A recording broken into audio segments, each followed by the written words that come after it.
Welcome back to Connecting America. And we have a special guest joining us here at the table this morning. New Jersey Governor Phil Murphy is here at the Sunrise Diner. Welcome, Governor. Thanks for being here. Thanks for having me. Sunrise Diner is an iconic institution in the great state of New Jersey. Thrilled to be with you.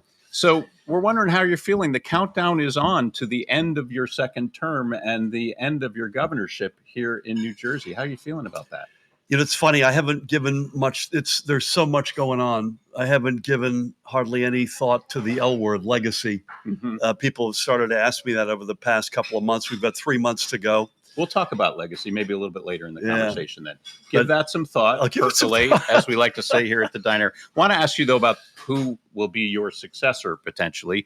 We hear a lot about this race being a bellwether for what is going to happen across the country, the mood of the country, if you will, and the direction for the midterms.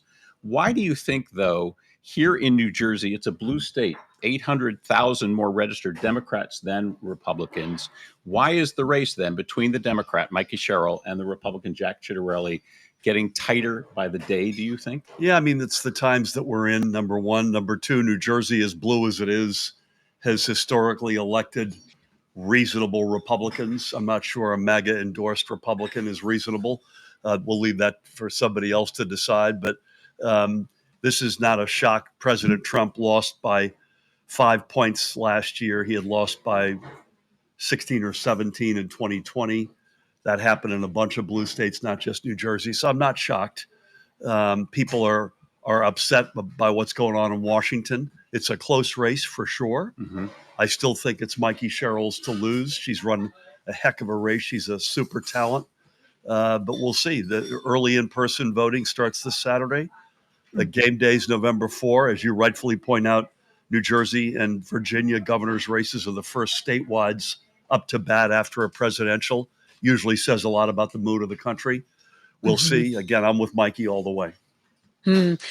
Governor Dave Briggs, our colleague there in the diner, and I do a podcast on YouTube called Sanity. And yesterday we had the former Tea Party Congressman Joe Walsh on, who's now left the Republican Party. He's now a Democrat. He's looking very closely at New Jersey. He had very strong feelings about this governor's race and what it would mean, what it means that it's so close, and what it would mean if the Democrat Mikey Sherrill doesn't win. So let me just play you some of his comments to get you to react.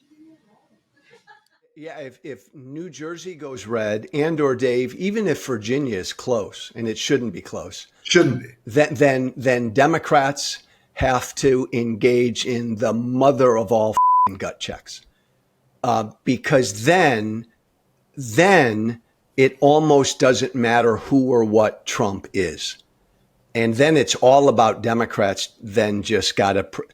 Then Democrats are way too out of touch. I told you guys when I campaigned for her last year, everybody in the middle told me Trump's old Joe, but the Democrats are out of touch. My God, if in this climate, New Jersey elects a Republican governor who is a Trumper, then the Democrats may not be able to save themselves. So greetings from my relatives. Do you see it in those stark terms, Governor? Let me just say, Allison is from Shrewsbury, New Jersey, so let me get that off my chest. Number one, we share Monmouth County. We share a love of Monmouth County, New Jersey. Governor. Number two, when I heard Joe Walsh, I was getting ready for the lead guitarist of the Eagles. So you threw a curveball at me. Listen, he's right. If we lose this, that's a huge wake up call. I don't think we lose this. It's close. My reelection was close. Listen, you kind of run against, as they say in politics, you're either running against the last guy or, in New Jersey's case, the president. So when I first got elected, I'm running against Trump, and we won by a couple of touchdowns. Reelection, while I was honored to be the first Democrat to get reelected in 44 years, it was close. It was 3.3% margin. I could see a margin like that in this election. I don't think Democrats can take one vote for granted, but I think at the end of the day, Mikey wins. If Joe is right and it goes the other way, I think it is a huge wake-up call for Democrats. It should be all hands on deck time, right, for the Democrat in this race, Mikey Sherrill. She's had a lot of high-profile Democrats campaigning for her. Barack Obama appeared in an ad. Yep. She had Senator Amy Klobuchar and former Representative Gabby Giffords of Arizona campaigning here in New Jersey for her. Maryland's Governor Wes Moore, Allison Wright, was door-to-door knocking on her behalf, but you have sort of kept a low profile in terms of campaigning with her and for her. You said this morning right here, you're all in for Mikey Sherrill, but why not take a more high-profile approach to seeing her win this? On something like that, you always defer to the candidate. And one of the things that she has been, and that we've worked, my wife and I, tirelessly with Mikey on, is raising her money, which we have done as recently as last week. I think it's a testament to her candidacy that she's bringing that all-star group in from outside of New Jersey, beginning with President Obama, who I know for sure is enthusiastic. One of the things we did for Mikey was we hosted him in our home in July and raised a bunch of money via the Democratic National Committee. The Democratic Governors Association is all in.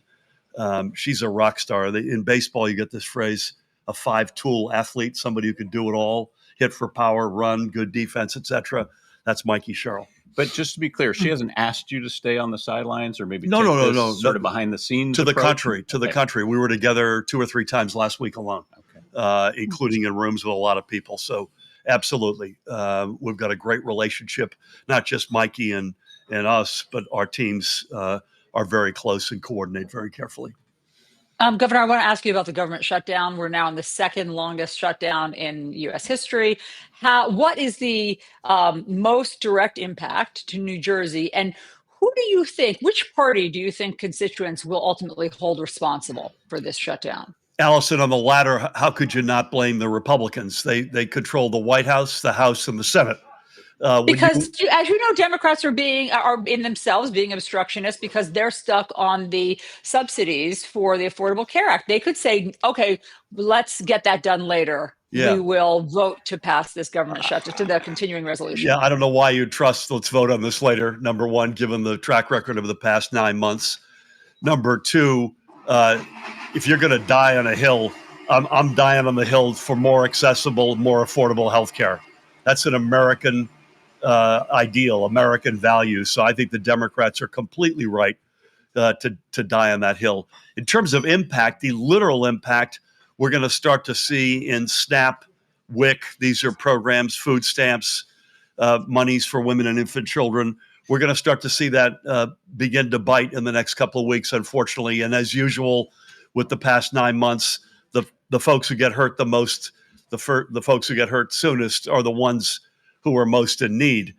That doesn't count the complete politicization of this by the president, including and specifically putting a pause on the Gateway project, which is the largest infrastructure project in America, the Hudson Tunnel River rail projects, which is a ridiculous thing to put a pause on, given the impact it will have on not just New Jersey and New York, but on the entire region and American economy. Do you see that deal as dead? Both the candidates in the governor's race have said we're going to fight President Trump on this. Do you see any resolution to that? You see him changing his mind? Yeah, I don't see it as dead because it makes too much sense.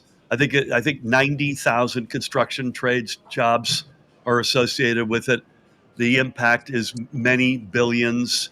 With all due respect to Jack Ciattarelli, said he's put an end to it. He got endorsed by President Trump. Right. This is an in your face. Come on, man. If you're endorsed by this guy, how do you allow something like this to happen with 3 weeks to go in your election? My money's on Mikey and her ability to, frankly, put a stop on this. But yeah, I'm a glass half full guy. I think we get through the shutdown. I think Gateway goes full steam ahead, but we're going through a lot of volatility and noise, which is completely unnecessary. And I mean, just on that note, because it does affect so many people and it's $16 billion, is there anything you can do, Governor, right now to get President Trump to lay off and to make the funds flow again? Or is this a unilateral decision right now? No, we're working this every single day. We had a very constructive call yesterday with Chuck Schumer and my counterpart in New York, the outstanding Governor Kathy Hochul. We're on with the Trump team, on with Amtrak, on with all the labor interests. We're working this morning, noon, and night. But it's tied up in this political drama right now is the best way I could put it. Again, I'm an optimist. I think we get through this. But it's unnecessary. We don't have to be going through this. And we have too many vibrations right right now in our country too much. What do you say in tennis when you screw up yourself?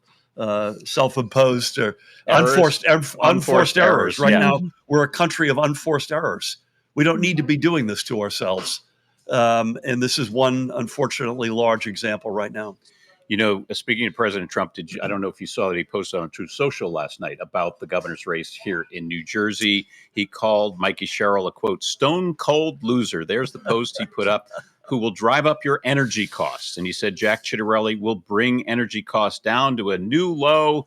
He will never let you down, said President Trump. And speaking of energy costs, that's become a big issue in this race, in the governor's race. We know, offshore wind power initiative, that's dead. It's on pause, I would say. I'm not sure it's dead. But really? Yeah, I'm until in there the end on of that the as well. Trump term, or we'll see. How long do you suppose? We'll see. I mean, if you're Texas, you're sitting on oil and gas reserves. Jersey's sitting on an extraordinary shore and opportunity. Those are measured in decades in terms of those assets. So we shall see. Is the energy issue, though, bringing down Cheryl? Is that sort of weighing her candidacy down, do you think? I don't think so. I think cost of energy in New Jersey. Well, cost of energy in New Jersey is a real issue. Yeah. Let me just say that. And it's not unique to New Jersey, but certainly it is in New Jersey. And when you've got a supply-demand imbalance, as we have, by the way, demand is up for a lot of good reasons. We're a hot state right now. We have more people living here than ever, more people employed than ever, more businesses in operation than ever. That's a good thing. The last thing you need, though, when you've got a supply-demand imbalance, is to take 11.5 gigawatts off the table, which is what the Trump administration has done with offshore wind. We've put a ton of money on the street for relief. We're pounding away to get more projects built, particularly clean energy. I signed a big solar bill, a big storage bill.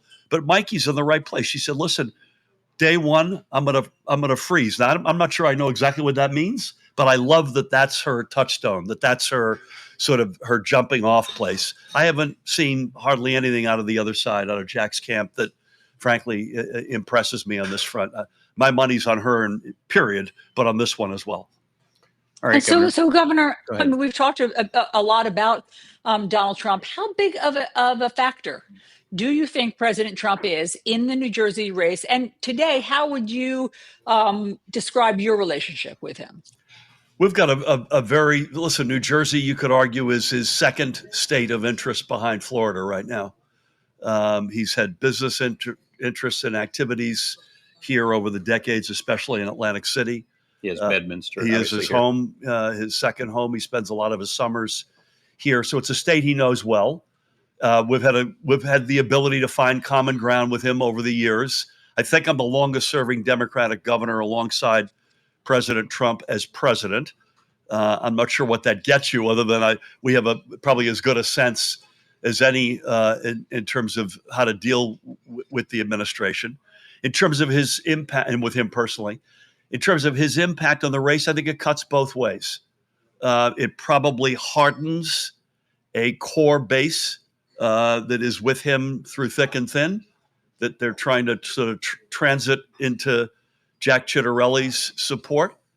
And it repels a lot of otherwise reasonable folks. You saw these No Kings protests around the country.